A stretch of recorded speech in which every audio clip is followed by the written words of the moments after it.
Yesterday, news broke that Donald Trump is poised to accept a $400 million gift from Qatar in the form of a luxury Boeing 747 that Trump's going to use as Air Force One before ultimately taking personal ownership of it before leaving office. This would likely represent the biggest corruption scandal in the history of the presidency, in that presidents aren't allowed to accept any gifts, much less those worth $400 million.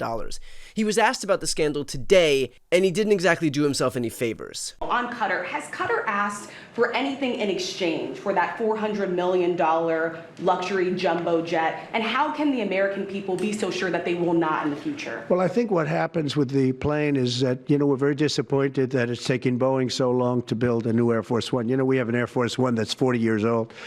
And if you take a look at that compared to the new plane of the equivalent, stature at the time, it's not even the same ballgame. You look at some of the Arab countries and the planes they have parked alongside of the United States of America plane.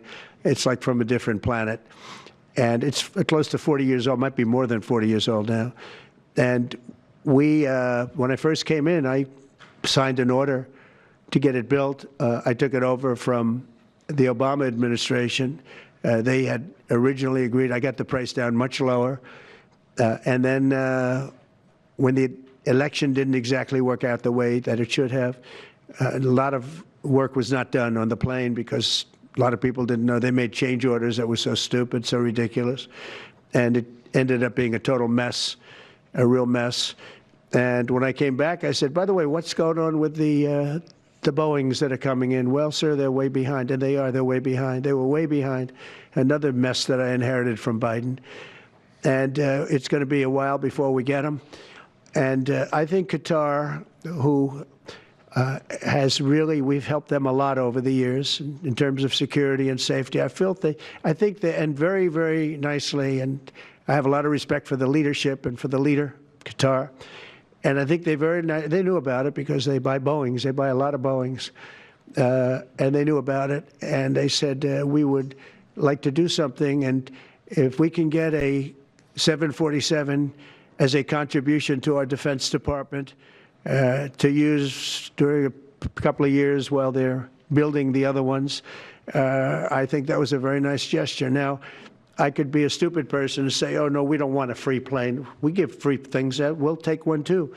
And it helps us out because, again, we're talking about we have 40-year-old aircraft.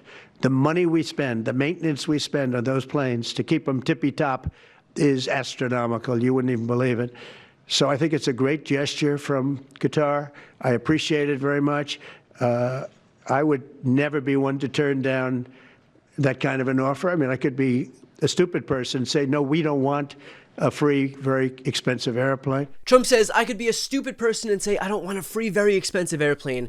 But slight problem with what he's saying here. What he views as a stupid person is actually a person who is upholding his oath of office to defend the Constitution, because the Constitution's Emoluments Clause expressly prohibits U.S. officials from accepting gifts from any king, prince, or foreign state. Those are the exact words of the clause. Now, I'm no constitutional law expert, but a $400 million plane from the foreign state of Qatar does seem to fall into that category. Granted, if you don't want to take my word for it, I spoke to an actual constitutional law expert, Jamie Raskin, about this exact issue and its legality. Here's what he had to say. No, it's not consistent with the Constitution unless the president comes to Congress and asks whether he can receive this gift.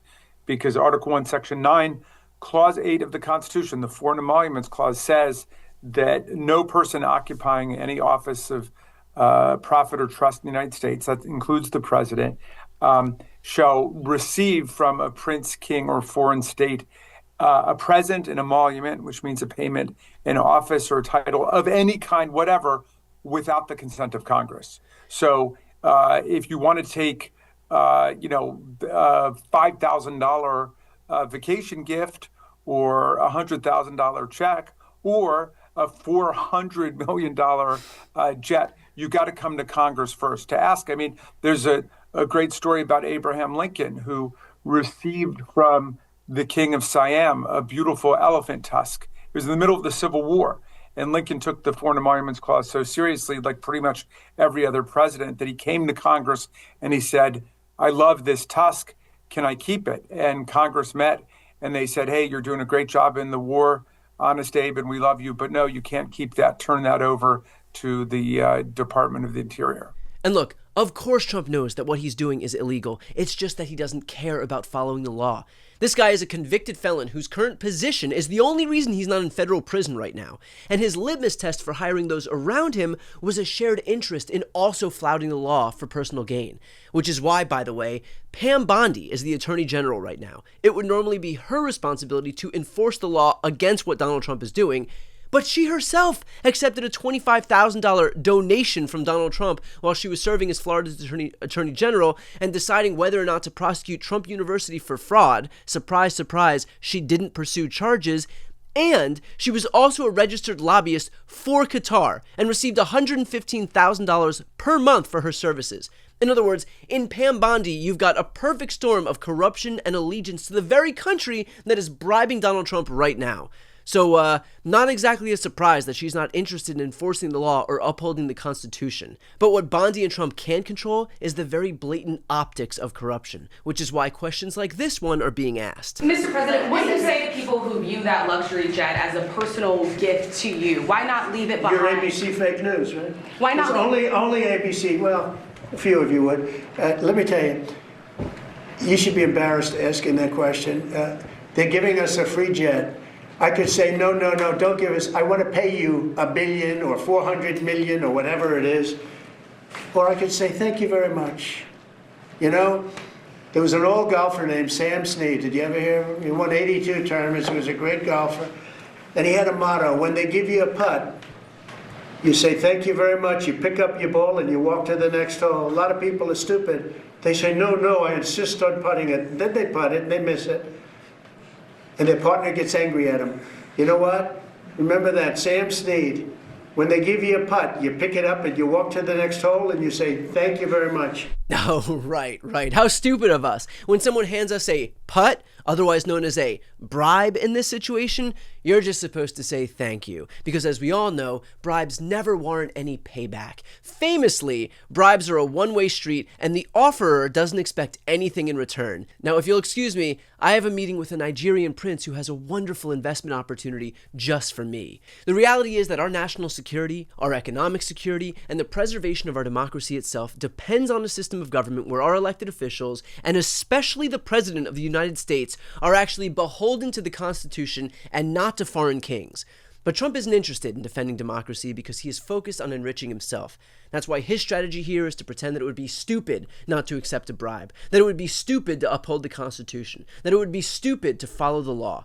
The reality is that the rest of us, well, we all have to, but not Donald Trump, because the law and order candidate isn't beholden to the same rules as the rest of us.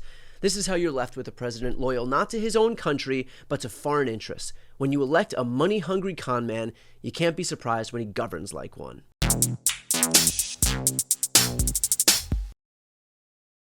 Before you go, if you enjoyed this content and you want to see more and support independent media, please subscribe to this channel. The subscribe button will be right here on the screen.